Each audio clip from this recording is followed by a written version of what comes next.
Hello, it's Simon Zutshi here, and in this video we're going to share with you some of the expert opinion from some of the top property experts in the UK about what's going to happen in 2023. So my name is Simon Zutshi, I'm the founder of the Property Investors Network, the author of Property Magic, the Amazon #1 property bestseller, and I've been teaching people like you how to be successful investors since 2003. And earlier in December we had a national PIN meeting. So we have PIN meetings every month, 50 every single month. However, in August and December we have a national meeting. And at this December national PIN meeting, we got 5 property experts, including Richard Bowser from Property Investor News, Mark Alexander from Property One. So some really well-known names in the property industry to answer some questions from the audience and also talk about what they feel is going to happen in 2023. Now, this was a private paid event. However, the content was so interesting, so valuable. We had such great feedback. We've decided to take some edited parts of the national PIN meeting and make it available to you completely free in this YouTube video. So I'd love you to like this video. Please subscribe to the channel and put any questions you've got below and we'll come and answer as many as we possibly can. So enjoy this outtake from the national PIN meeting. See you after the video.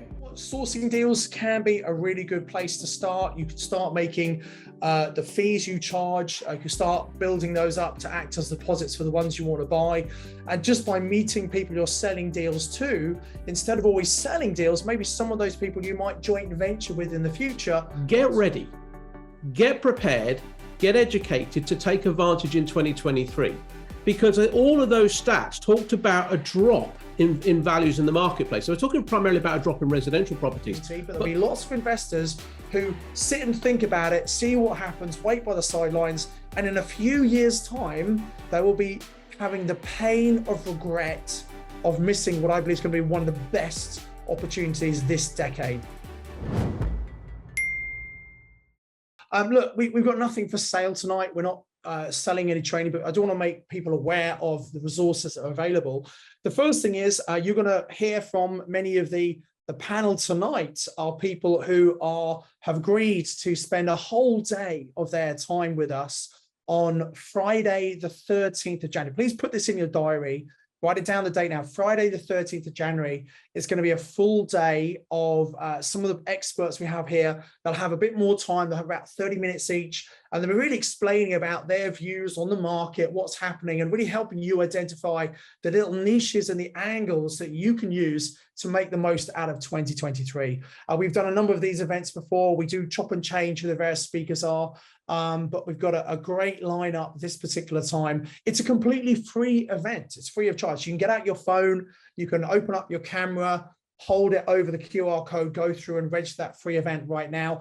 If you're watching on your phone, that might be hard to do. So the team are going to share a link in the chat box right now. Come and register for that free training. So it's all day from I think 9:30 through till about 9. It's till 5, sorry, completely free of charge. 9 different speakers on different aspects of the property market. If you've done one of these virtual exhibitions before, you know how great they are. So I highly recommend you register for that. So that's the first thing that's completely free of charge, happening in January. Great way to start the year. So what I want to do then in our next session is I want to talk to you about our expert panel questions. We asked you to send in your questions to come in and let us know what you wanted to ask our panel. Let me share with you who is on the panel today. We'll be going with individual questions to each of those panel members in turn. We've got 2 sessions for doing this. We split up in the break, which will be the opportunity for you to go and network with other people here in between the 2 sessions. But first of all, we've got Linda Wright, who's joining us. Linda is a chartered town planner, a real expert when it comes to planning. And she's the owner of a company called Plan It Right, which I see how she named it there. It's a very clever name, that. So Linda Wright from Plan It Right is going to be joining us a little bit later on. We've also got Mark Alexander as our second expert. Mark Alexander is the founder of property118.com. He specializes in things such as tax planning. And so he's been answering our questions in that area. We've got Richie Clapson with us. He's the co-founder of Property CEO. And they help to teach novice and experienced investors to do developments, both small and medium, and how to go out and make those happen for you. We've also got Richard Bowser with us who's the editor of the Property Investor News, and he's going to give us his insights as to what he thinks is going to be happening over the coming months as we go into 2023.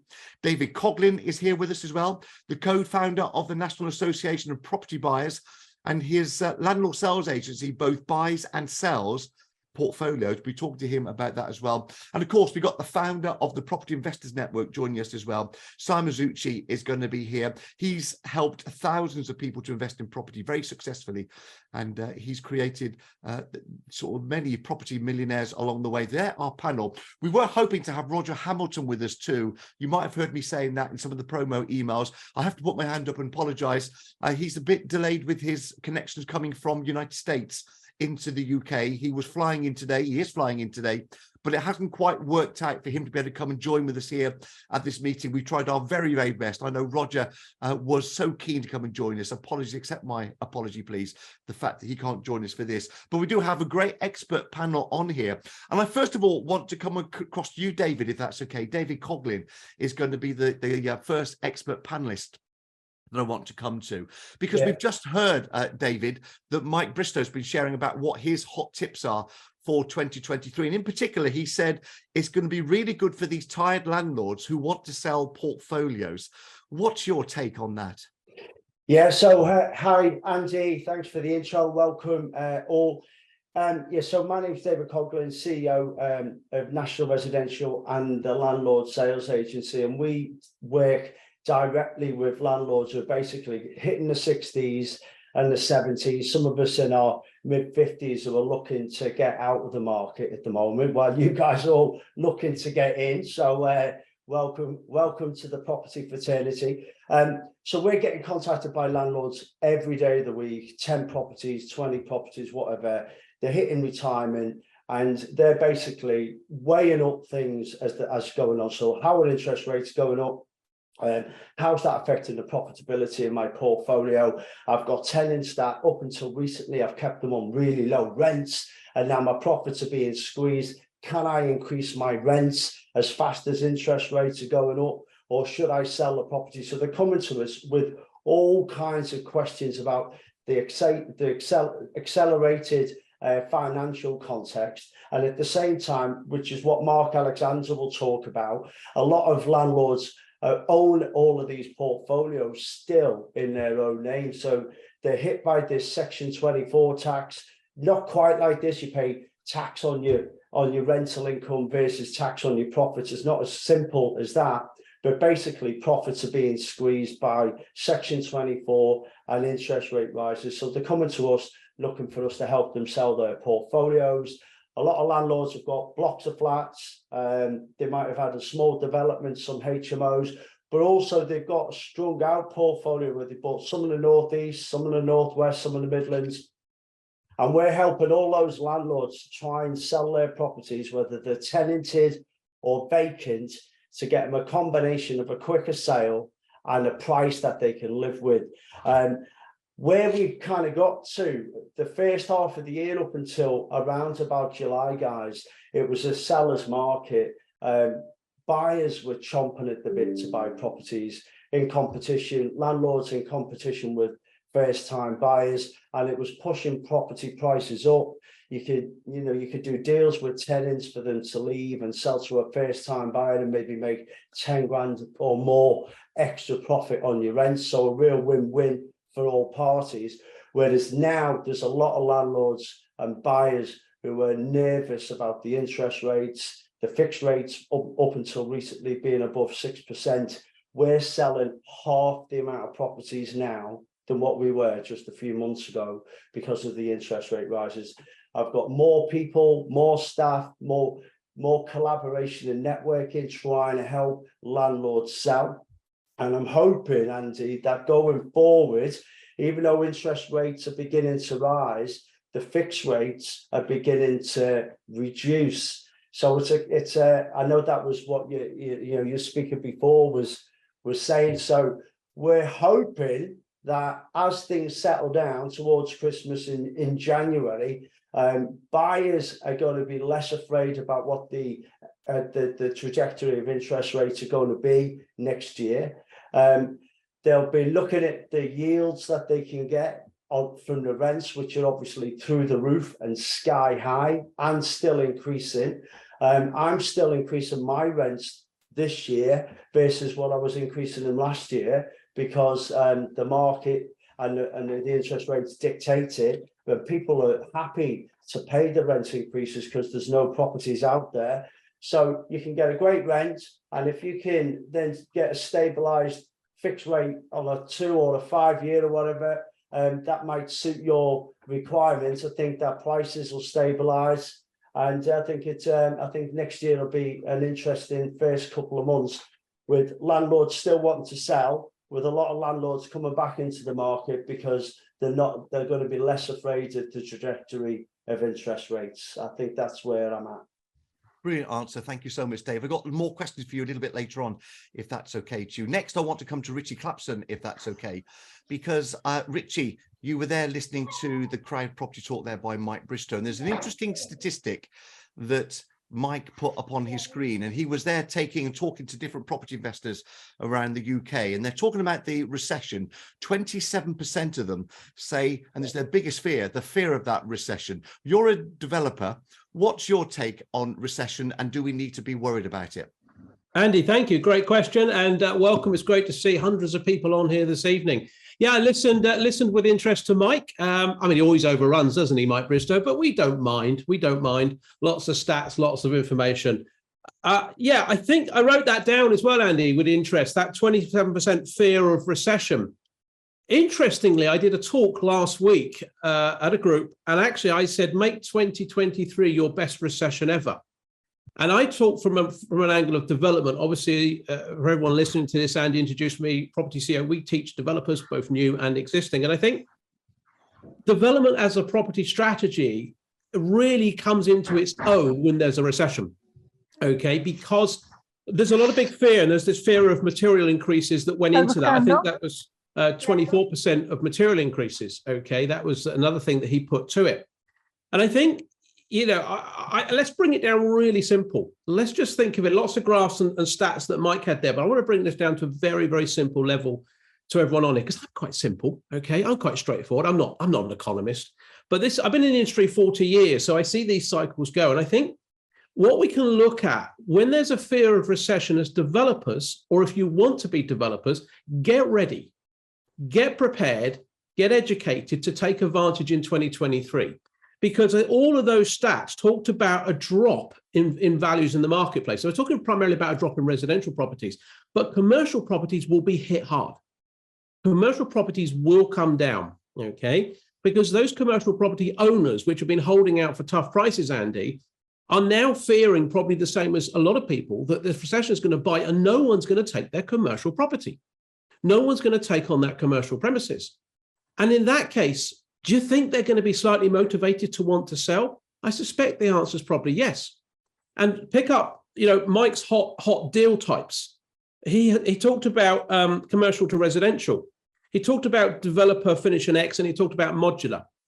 Forget the latter two if you're new, and certainly Mike referred to that. If you're brand new to property, certainly property development, maybe you're a landlord wanting to get into property development, I totally agree with Mike. Commercial to residential is a hot strategy, because those commercial properties will be bought cheaper because of this fear of recession. But you need to understand what that fear is and how it's good for you, because that fear means you can buy cheaper. And I suspect most people on here would have heard the point that you make your profit when you buy. And then if I just fast forward that, so let's say I reckon Q2, Q3 is the bottom of the market next year, which is about some of the stats that they talked about there. If you actually go out and offer, if you're prepared and educated and ready for Q2, Q3 next year, by the time you offer on a building and maybe secure it, you're back at, say, Q4 in 2023. And when you go out into the market, that fear, 24% on inflation of materials, okay, material cost rises 21%, that will disappear, because we already saw the timber futures leveling back out to 2019 levels. And one thing to keep it really simple is major house builders have already slowed down and stopped building. They are the biggest demand, the biggest draw on material and labor. They're already start slowing down. So a simple logic of supply and demand. Let's forget graphs. Let's forget stats. Let's forget what Oxford or you know, Office for Budgetary Control think. Let's just think logically. Soon as there's a lack of demand for those materials and those labours by the big house builders, that means there's a surplus in the marketplace. Price wars at builders merchants will undercut that. And with labour, plasterers will always be looking for work, so their daily rates will come down. You go out to tender into the marketplace for your project that you bought right in 2023, in the mid 2023, tender it at the end of 23, early 24, you probably got the best price. And when I'm talking about small scale development, Andy, I'm talking about relatively short schemes, 18 to 24 months, probably about, say, 10 months on site. So if you tender it at the back end of 23, 24 maybe, you're going into the marketplace to sell your units in 24, 25, okay? And if we go back and I looked at some of the numbers, Savills numbers, plus 3.5% in 2025. Well, even if you said that it was zero, we're back to relative prices. We're back to the same prices. So the great thing about this recession, and I say the great thing about the recession, that's why I talked last week on make 2023 your best recession ever by becoming a small scale property developer, is the market playing straight into your hands. You buy at the best price that you're probably ever going to get. You tender it when material prices come down. And by the time you develop it, you put it back in the market when prices have gone back up. And I don't think, we 14 years ago was the last recession. And some of us remember that. And actually, the position and the financial position, as Mike's described on some of his slides, which were very good, is very different. The money's out there. People like Crowd Property have got that money to support those deals. So actually, that fear of recession is almost a false stat. Understand it, and you'll probably turn it into not a fear, but an opportunity. What a great question. Thank you very much indeed. I thought the answer was great. The question was good, but I preferred the answer myself. Question that we had. And of course, you filled us in perfectly with the answers, because I think you're quite right. The fact that materials have come down, Richie, and that's a real balancing act, isn't it, for what prices are going to be doing in the background, which is really excellent. And so when we then look to see what 2023 has got in store, let me come over next into Simon Zutshi, if I can, because Simon, we're talking about the market then for 2023. What is your take following on from the answers from David and indeed Richie? Well, first of all, thank you, Andy. And it's great to have such a great panel of experts here. So thanks to everyone for coming to share. I completely agree with Richie. I think this opportunity for development is going to be massive at the moment. Commercial landlords looking to sell up. And I think he's right that I think prices, because of the recession, will get keener. The major house builders laying off builders is going to be great for us, because obviously it's been very difficult to get good labor over the last 12 to 24 months. I also think David's point about, so many landlords looking to sell up. And I'll be really interested to pick up on what David mentioned about Mark Alexander, who obviously runs Property 118, who helps a lot of people tax-wise. It's surprising just how many landlords haven't done anything about Section 24 and are now really starting to feel the pinch of tax, and actually they're looking to do something now. And with these high interest rates, and I had a landlady, a friend of mine who I know has got a number of properties, all single lets. She contacted me recently and said, Simon, if the interest rates go up again, I'm going from a very nice, profitable portfolio on my single lets to suddenly this year actually probably losing money on my portfolio. She said, I need to sell the whole lot. So there's a lot of people out there panicking. And just like in 2008, when the global financial crisis came and prices came down, many people were panicking. But I absolutely believe that as long as you know what you're doing, and that's very important, you've got to educate yourself and you get good support around you, the next 12 months, maybe 24, I don't know how long, but certainly the next 12 months, it's going to be an incredible time to acquire property. And I say acquire rather than buy, because yes, we might be buying, but when there aren't as many buyers around, when it is a buyer's market, and particularly if it's difficult to get finance, I think strategies and tools such as purchase lease options and vendor finance are going to become even more relevant in the market as we move forward. So those of us who are educated, those of us who are ready, are going to probably benefit from what's going to be another huge transfer of wealth. And maybe some people who are on the wrong side of that transfer, but it's down to you and everyone listening tonight to make sure you're on the correct side. I think the final thing I'll say, Andy, because I know we've only got a short amount of time each, is I think there are going to be quite a lot of investors who are just nervous about what's happening, understandably so, and they're going to sit and wait. They're going to stand by the sidelines for a year or two. And I know this because I've had people on webinars say, I'm not going to buy for 2 years because all the uncertainty. I think that is a huge, huge mistake personally, because I think there are going to be some people who get action, who take action, get educated, and do really well over the next 12 months. And I think there'll be, unfortunately, too many people, hopefully not in our community, but there'll be lots of investors who sit and think about it, see what happens, wait by the sidelines, and in a few years' time, they will be having the pain of regret of missing what I believe is going to be one of the best opportunities this decade. So that's my view. I think we are going to see prices come down 10, maybe 15%, not a crash like 2008, but there's definitely going to be a correction, probably to prices prior to the pandemic. But then we have this strong underlying demand. You know, we live on an island with an increasing population and not enough accommodation. So I'm pretty sure after a year or maybe two, as Richie says, if you're developing and looking to sell in 2024, that's probably when prices are going to start to bounce back. So that's my 2 pence worth. I hope that helps, Andy. It does. It's a big help. Thank you so much, Simon. Welcome to the National PIN meeting here for December. All of our local PIN meetings come together once a year in December and once a year in August. Once in the summer, once in the winter is what I was going to say. And of course, here we are, December, the end of 2022. Expert panel here, you sent in your questions. And I'd like to start off with our first question, please, to Richard Bowser. Richard is the editor of the Property Investor News, a wealth of knowledge with regards to various things happening in the marketplace. And this question, Richard, came in from Anthony, and he said, is buying off plan, he's got a new build flat potentially that he's looking at, it's in the right location.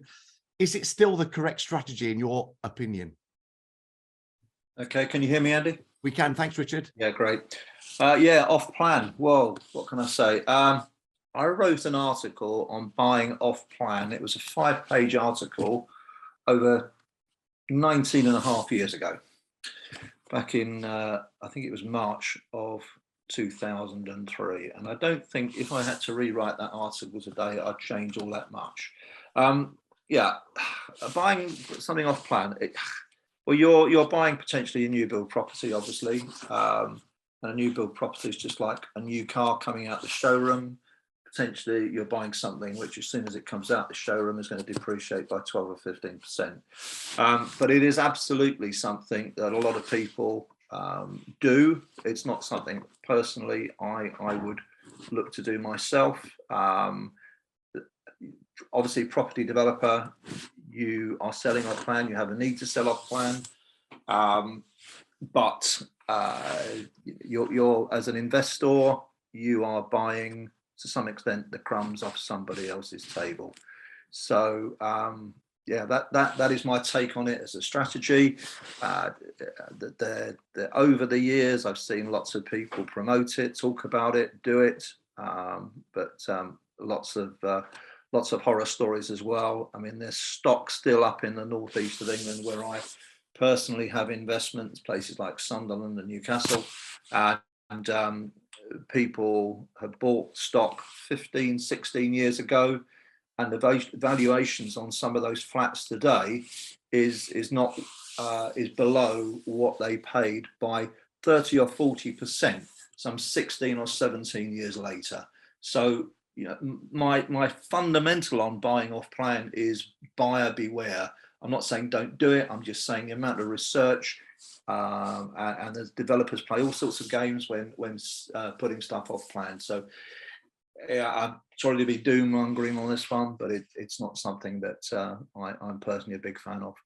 Thanks very much indeed, Richard. Andy, can I just jump in? Can I just jump in there? So I completely agree with Richard there. And it frustrates. I've seen adverts recently on Facebook who are saying, oh, you should be buying off plan. I think I agree. Buying off plan can be very risky and not a good thing. You can't add any value to the end product.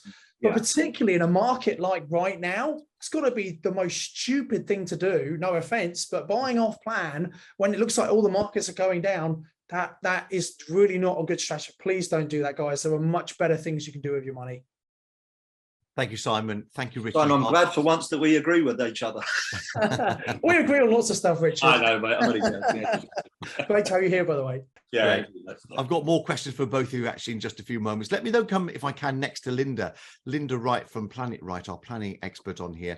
And this question is from Julia. And Julia says, planning departments, Linda, seem to be a law unto themselves and how they sort of operate timescale wise. You know, what should be a target of 8 weeks is now taking a lot longer. Is there anything we can do to speed them up? What's your take on that? In a word, no, there isn't. They are a law unto themselves. There's no getting away from it. It's the bane of my life. It's welcome to my world. I submitted one planning application and it was for supported living. Submitted it back in August. It took 10 weeks before, and you know me, most of the people on here know me. I don't sit back and just let them do their thing. I was on the email, I was on the phone, I was doing all sorts. Just talk to me. 10 weeks. And all they kept doing was a standard email response saying, we're very busy, we've got very few staff. And it was just a standard response every time. It took them 10 weeks to even look at it. Once they'd looked at it and said, yes, we are going to register it, 4 weeks later, they sent me another email to say that they still needed more information. And every time that they did that, they put the registration date back. So I was reading something on social media on LinkedIn that said the statistics that are coming out are showing that actually levels of planning applications being dealt with are being dealt with within target dates. Well, that's fine if you're not actually putting the accurate date down when these things were submitted. So, you talk about massaging and manipulating the data. So the statistics are showing a really skewed pattern. What is happening at the moment is it's mainly prior approval applications. Now, as you will know, the slightly revised prior approval applications have now been changed. The older ones still have to be dealt with within 56 days, but the older ones, they can ask you for an extension of time. And this is what is happening. Now, the question asks, what if we're asked for an extension of time? What options do we have? Well, you can say no, and you can say, no, I don't want to extend the time. The likelihood of what is going to happen then is they're likely to take it either as a delegated and refuse it. Now, on what grounds they're going to refuse it, I don't know. But then that would put you in the position of having to go to appeal, which quite frankly is going to take you 6 to 12 months because the planning inspectorate is in not much better shape than most councils. Now, there is also another option that not a lot of people know about. If the application is in for more than 26 weeks, now I know 26 weeks is 6.5 months, and it's an awful long time, especially when people have got bridging loans and things like that. If it's in for 26 weeks and they have not contacted you, and trust me, I have got one of these and they've not come back to me. And if they have not asked you for an extension of time and the application is registered, you can actually go back in and ask for your fee, your planning application fee, to be refunded. Now, not many people know that. So just keep that in mind. Trust me, you don't want to be sitting on an application and waiting for 26 weeks. I know that. And unfortunately, the 8-week target and the 13-week target for bigger applications is just that. It's just a target. There used to be financial incentives where central government would pay local government, local authorities for every time they hit the targets. They don't have that incentive anymore. There's no money going in. So they are a law unto themselves. Lots of people are working from home. They've lost lots of staff. And to be perfectly honest, most of the planners in local authorities are completely demotivated. So unfortunately, we're kind of stuck with it, and it is story of my life. And if you ask, or if they do refund your fee, does that mean to say they'll still process the application? No. If you get the feedback, then you're not going to get the feedback and they'll carry on working on your application. No. Great. I'm loving the sparkle. Thanks, Linda. More questions for you a little bit later on. I'd like to come to Mark Alexander next, if that's okay, from propertywoman8.com. We've had a question come in, Mark, from Yogesh, who's saying, can you still incorporate and be eligible for capital gains reliefs? Quite a technical question. What's your thoughts on that? Yeah, firstly, thanks for the invitation. Thanks for the introduction. And thanks for the mentions from Simon and Dave Coughlin as well. I was pre-prepared for this question. I think the question was slightly longer than that, which was, can we still incorporate if we also work elsewhere, from my memory? Now, I'm not going to give you an opinion on this for two reasons. Firstly, everybody's got at least one opinion on what incorporation relief rules are all about. And secondly, I work under delegated authority of Cotswold barristers, as do all 10 of the tax planning consultants at Property 118. What I am going to do, however, is what we always do when we answer a question like this and give formal advice, and that is refer you to the source of the information. So right now, I'm going to put in the chat the manuals that people need to look at, and I'm very quickly, if I'm able to share screens, I don't know whether I can, but I'm actually going to show you those manuals. So the first one, and if you've got a pen and paper and you're interested in incorporation, you've got to read these manuals for yourself. Don't take anybody else's opinion apart from HMRC's. If you type into Google CG 65715, just write that number down. That's all you need to type in. That will give you what HMRC's rules are for the meaning of business for the purposes of incorporation relief. I'm not going to read all of those rules. But what I am going to show you is the very bottom, which is the instructions to tax inspectors that say you should accept that incorporation relief will be available where an individual spends 20 hours or more a week personally undertaking the sort of activities that are indicative of a business. And up here it shows what those activities are. And then there's bits about case law from Ramsey in 2013 and all of that sort of thing.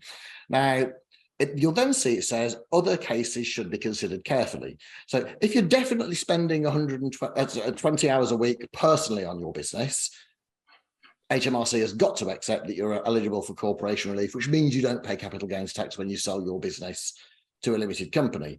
Other cases could be considered carefully. Well, again, that you could say that requires an opinion, but there is actually an HMRC manual for that as well. So if you have a look, it's HMRC manual PIN 1020. You can see it in the URL here. You can also see it here. If you do a Google search for PIN 1020, you'll see that. And you'll see that there is also a definition of business here. Now, you may not be personally spending the time 20 hours running your business. You might have an agent doing that for you. You might employ people. You may have contractors working for you.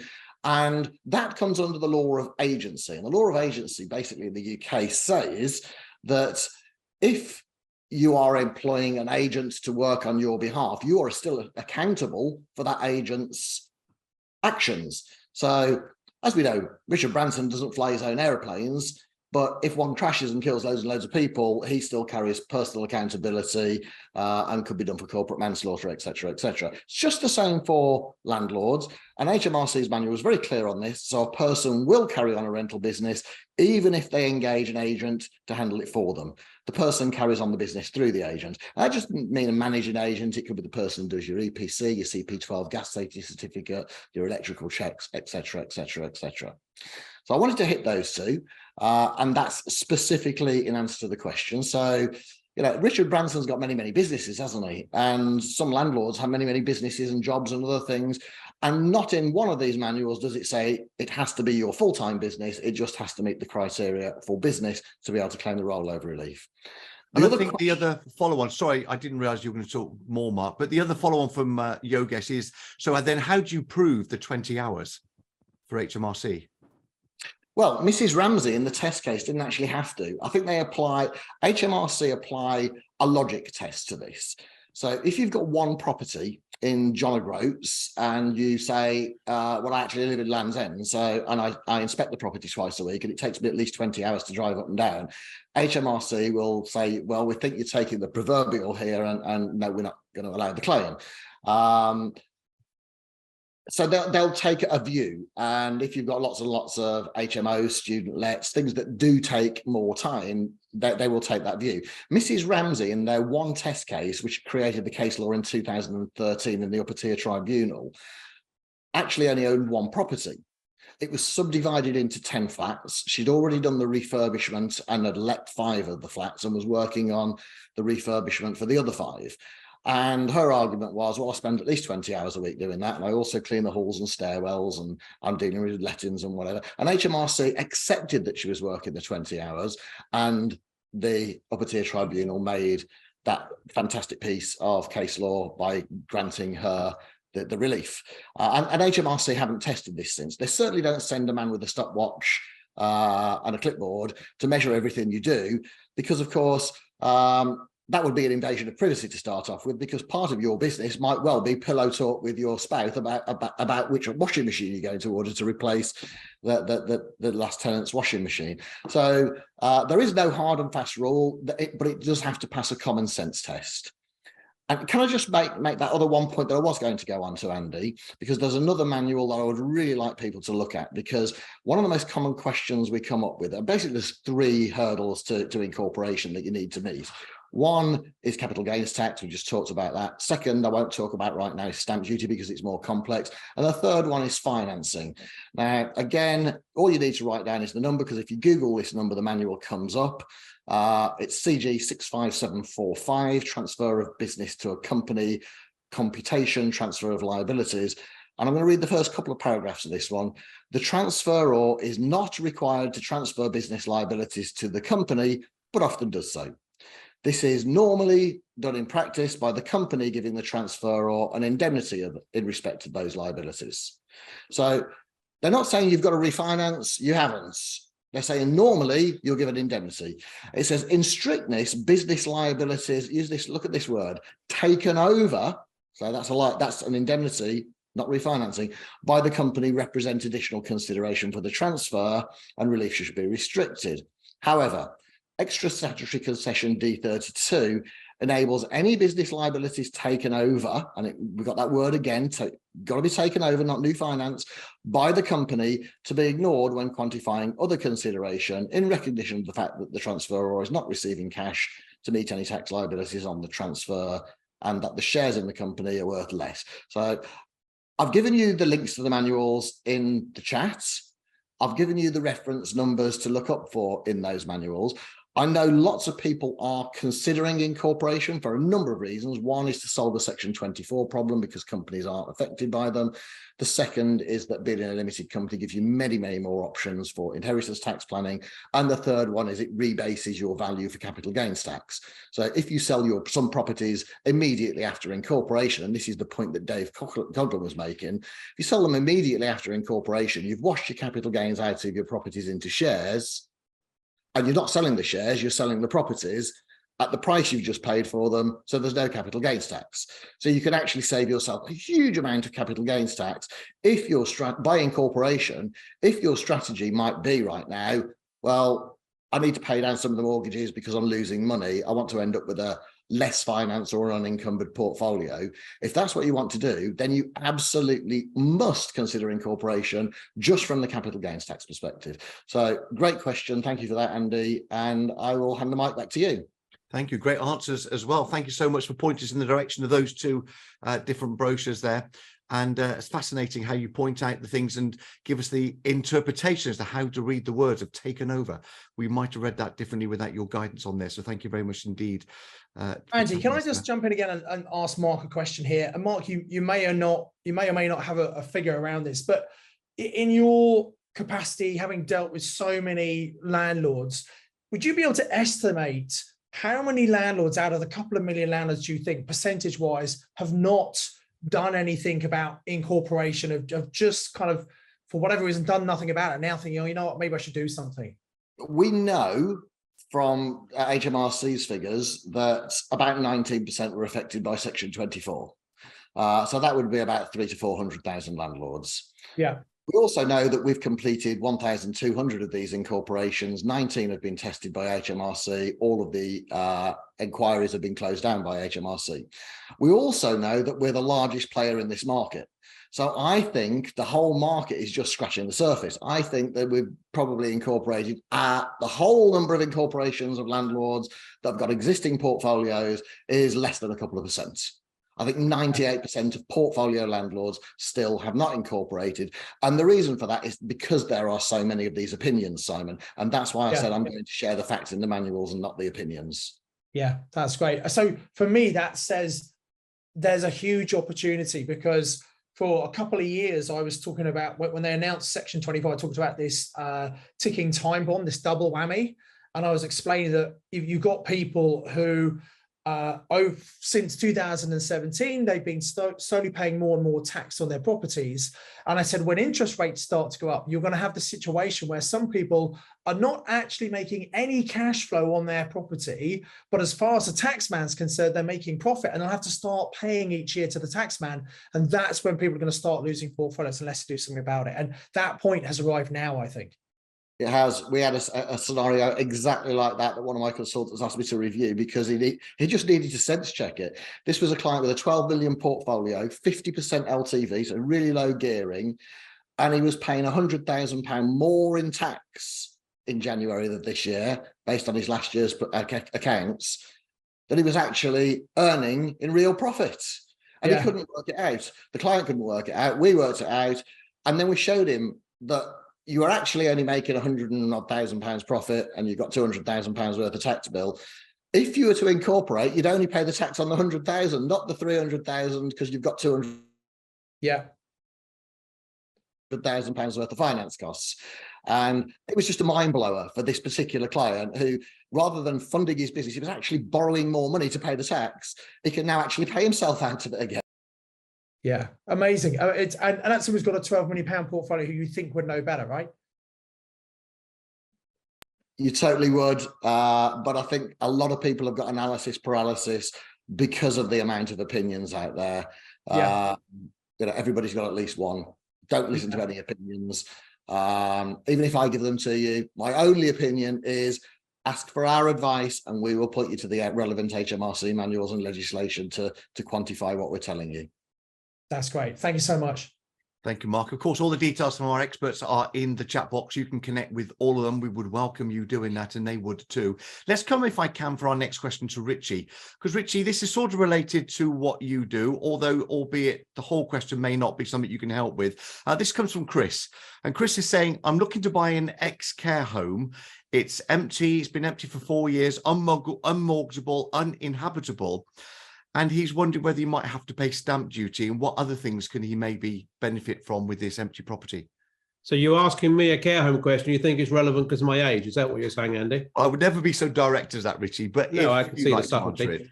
Must I just say quickly before I answer this question, I think you should do another prize draw for the best Christmas jumper. And I think Linda should win that, because it's the best one I've ever seen. That was absolutely stunning. Got me in the mood. Okay, ex-care home. You say Chris put this question in, Andy, yeah? Yeah, Chris Morrow. Thank you, Chris. Look, ex-care home. Well, first of all, so we talk about stamp duty in a sec. I mean, I'm not a stamp duty expert. The first thing is, don't buy an ex-care home, okay? Do something different. There are better things to do. So I'll answer that in a second. But let's answer the question. In terms of, will I have to pay stamp duty? Yes, probably, okay. Uninhabited, so the stamp duty land tax is complex, and you really need to get proper advice. It's interesting what Mark was talking about. They're getting the right advice, okay?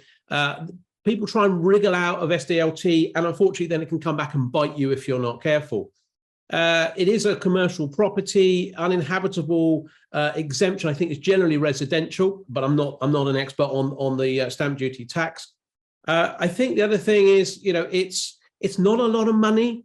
It's probably, I don't know, let's say you 400 grand is probably purchase of 400 grand. It might be 9, 10 grand, something like that. In the scheme of it, that's not the big number. That's not the big issue, okay? So whether you have to pay stamp duty or not pay stamp duty, and I think the answer is you will. One way you might try and get round of it, and people do this, and it was interesting, very similar to what Mark was talking about, and knowing what you're doing, and he's talking about taking over as opposed to refinancing and so on. When you actually buy the shares in the company, which you could do, so you could buy the shares in the ex-care home, you could buy that, and you might then think you're getting away with a very minimal stamp duty tax. The problem is the liabilities that you might incur from that business that might not have paid its taxes or any other tax issues that come up over that time. And so the money that potentially could be involved is out of proportion to what you're going to try and save. So first of all, will you have to pay it? Yes, I think you will. Even if it's uninhabitable, I think you will. The uninhabitable rules, even on residential, I think are quite tough. You have to prove them. HMRC, someone will probably come around, or you've got to send photos to make sure there's no kitchens, bathrooms, services, staircases, roofs, or whatever it might be. But I think if I just go back to that question, and the reason I made that comment, don't buy a care home, I go back to what Linda was saying.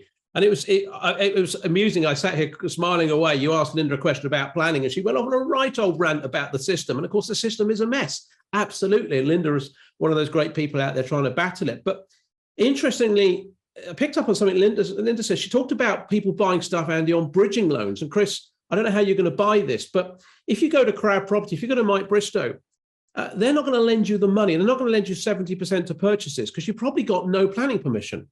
And again, it goes back to that sort of Richard Bowser thing about off-market purchases. Someone else has taken the fat out of it if they've got planning for you. So I'm assuming, Chris, you're looking to buy an ex-care home that doesn't have any planning permission, in which case you'd have to buy it on bridging.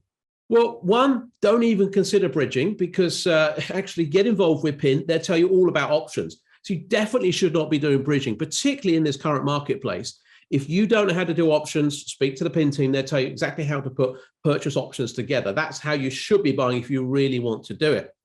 But the problem with a care home, it's in a class called C2. It has no permitted development rights. You have to go into the planning system that Linda was talking about. And it won't be 8 or 12 weeks. It'll probably be 6. It might be 12 months. And getting your feedback, that's peanuts. That's irrelevant. It's just not worth even thinking about. Look for a property. Okay, Chris, look for a property. Chris, do not bother with this care home. And if you do, I'll be around. Okay, I'll get your address and I'll be around to sort you out. I'm not having any of that, buying care homes. Buy something, Chris, that has got permitted development rights. Okay, that very simple. Okay, very simple. Shops, banks, cafes, restaurants, offices, light industrial, clinics, health centers, day nurseries, gymnasium, or indoor recreational centers. Chris, I hope you wrote those down. That's what I want you to go and buy. There are plenty of those opportunities out there, and you do not have to get involved in care homes, and you do not have to start thinking about worrying about stamp duty. Little bit of an abrupt answer, but the bottom line is you're looking at the wrong things. Hopefully that helps. Great answer. Thank you very much indeed, Richie. For the next question, I'd like to come across with a round of applause, actually, which was quite lovely. Let's come, please, over to David for our next question. David Coglan. This is a question from Sarah, who says, I'm a relative newbie to property investing. I like, though, the attractiveness of people selling me their portfolios for sale. Is this something that, as a newbie, I can do? And that's from Sarah. How easy is it? Yeah, well, it's nothing straightforward. So the kind of portfolios that we've got that people are selling as a whole are generally £1 million upwards. Yeah, so we sold a couple recently that, like, you know, £2.5 million starting points. A lot of the investors are looking to maybe sort of break them up and sell them either individually or as a whole. So if you can obviously raise the finance and be able to buy £1 million portfolio in sort of 8 to 12 weeks or something like that, we've definitely got plenty of landlords who would be interested in that. But as a newbie, whether you can raise the finance for that, you know, I don't know how rich you are, but if you've won the lottery, by all means, give me a call. But it's straightforward if you've got the money, and if you did buy them, they're generally set up quite nice. A lot of the clients that we get from Property 118, the proper business owners, they've been at it a long time, they're savvy, they're well organised, and they're handing over a ready-made portfolio on the plate. And if you think about, it's taken me 20 years of graft and losing money and making money and all of that perseverance to get a portfolio of, say, about 90 properties I've got left now. I did have 150 at one point, and I'm looking to sell some of them now to get down to my best 50 or 60. So if you want to come and buy 10 properties off me, they would come, you know, top rents, client's been there a long time, all the repairs have been done, all the electrical certificates done, EPCs and all of that jazz. ready-made management company that'll do you a deal on, I pay them 5%, they might charge you 8%, you might be able to do a deal with them for less.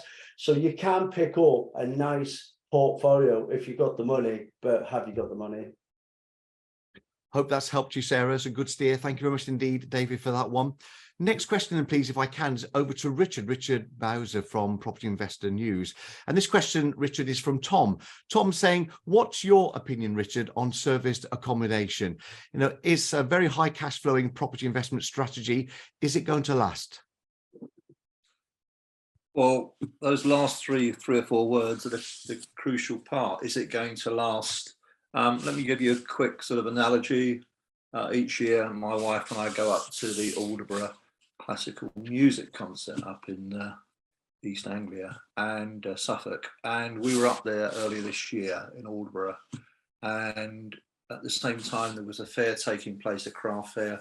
So we walked all the way through this small town stroke village, and every other doorway had a key safe box outside it, which would indicate that a lot of those properties, coastal town, are being used as Airbnb, holiday lets, etc., serviced accommodation for the holiday let market. And this is not unusual. I'm sure many of you will realise this. Cornwall, Devon, there's lots of opposition. Wales. So as a result of all of the uproar in recent years about this use of properties in sort of holiday areas for Airbnb, we've now had a consultation announced this week by the government, and there's talk of licensing and using planning regulations to clamp down on the whole serviced accommodation sector. And I'm using the term serviced accommodation here. Obviously, there's serviced accommodation for corporates, and obviously that sector was hit very badly through the first year of COVID, and that was a real boom bust scenario for many people. Those that jumped into getting contract workers into their serviced accommodations were okay, but those that were relying on short-term business travellers obviously were hit really, really hard. So there's different parts of serviced accommodation. Obviously, from a cash flow perspective, as many of my subscribers have been doing it, some people have done incredibly well. But at the same time, as I say, you've got to ask yourself: is this a business model that's going to survive and be viable going forward? And we are going to likely to have an election within 2 years. And at the moment, the Labour Party are strongly likely to be forming the new government. And they are even more cognizant or aware of the lobbying from constituents, citizens, whatever, in the likes of Devon and Cornwall, etc. So, you know, I would be asking myself, is this a strategy that's going to stand the test of time? It can and does work very, very well. I've got some very experienced subscribers that have been getting into it quite recently. But as I say, when you stand back and take a helicopter view of it, you want to be going into something that actually, you know, might only be viable for a number of weeks or a number of months in a year. In London, we know there's a 90-day rule. Yeah, that's my thoughts on that. Great, thank you very much indeed, Richard. Hope that helps you for that particular question. Thank you very much indeed for helping us with that, Richard. Next question, I'm going to go to Linda, if that's okay, please, because this is an interesting question, Linda. This one's coming from Jade. I'm going to précis what Jade has written. It's quite a long question, but Linda, if you're there, she's got a 4-bedroom house that's been granted planning permission, and the planning permissions for an extension and also conversion into 2 flats. Now, they've only had planning for a 1-bedroom. Jade is saying, I can change the walls inside. It doesn't change the footprint, but I can change the inside to make it 2-bedroom, make it more attractive. Can I rearrange the inside without going back for planning? No. Now, if you liked the jumper, how about the specs? Loving it as well with the head. Lovely. Can't see a damn through those, so I'm going to have to put my glasses back on. Right. In a word, I've got the full question in front of me, so thank you for sending it to me. the fact is, the answer is no. And I'm going to get my coat. I've got Richie and Richard answering my questions. Stop it. Right. So planning application has been approved. In the old days, when I was a gal, you used to get a paper set of plans back from the planning department that was stamped with a red approved all the way across. You don't get that now, they're all online. But what you do get when you get a planning approval, and I want this lady, Jade, I think it is, to go and have a look at her decision notice, because on the decision notice, usually condition number 2 will say a list. It will highlight a list of each and every drawing that has been approved. That will include the internal layout. So as far as I'm concerned, your approval is subject to being in accordance with those drawings that were submitted as part of the planning application. If you start going off-piste, now, do you know what? Who's going to know? If you start tweaking about with things internally, it might just be a bit of building regs. Who's going to know? Who's going to care, quite frankly? The planner isn't going to come back and check it. However, the last question on that, is it going to affect my ability to get a mortgage? Well, possibly, because if you go to your lender's surveyor is going to come back and look at the approved plans and look at the layout and the development as it has been completed. If the two are not the same, depends on how picky the surveyor and the lender are going to be. Some are okay with it, but the thing that worries me in this was, I think I can get another bedroom. It was approved that way because the planning officer wanted it that way.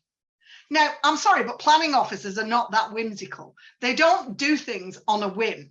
There will have been a very good reason why that flat could only be a 1-bedroom flat. They don't just do these things because they can. It talks about minimum room sizing. Well, the minimum room sizing is one thing, but the overall flat sizing is another thing. And I'm not talking about nationally described space standards, because that's for prior approvals. I'm talking about whatever the local planning authorities' minimum size standards are for a flat. It will be different for a 1-bedroom flat than it will be for a 2-bedroom. So it may be that the planner didn't just want it that way, but a 2-bedroom flat would not comply with the planning policy and planning criteria. So that is why it was set out as a 1-bedroom, not a 2, and approved as a 1-bedroom, not a 2-bedroom. Now, what you can do, if you want to do, you can apply for a non-material amendment. Now, whether the planning department accept that, because going from a 1-bedroom to a 2-bedroom is actually quite material, because it has impacts on all sorts of other things as well. So you can apply for a non-material amendment, or you can apply for a material amendment. But my concern is this bit about the planning officer wanted it that way.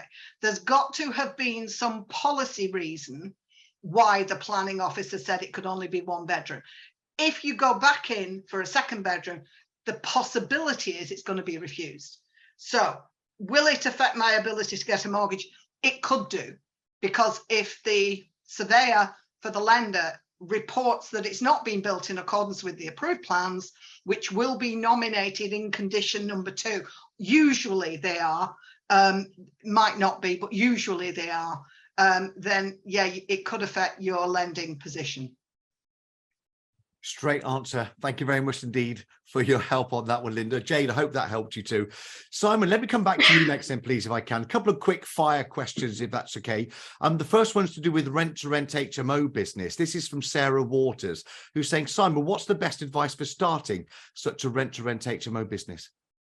Okay, so the idea of rent to rent, you take a property on from someone else, you rent it out either in a different way or a better way than they're currently doing it. So you pay them a certain amount of rent, you'll rent it out for more, you make a difference on the margin.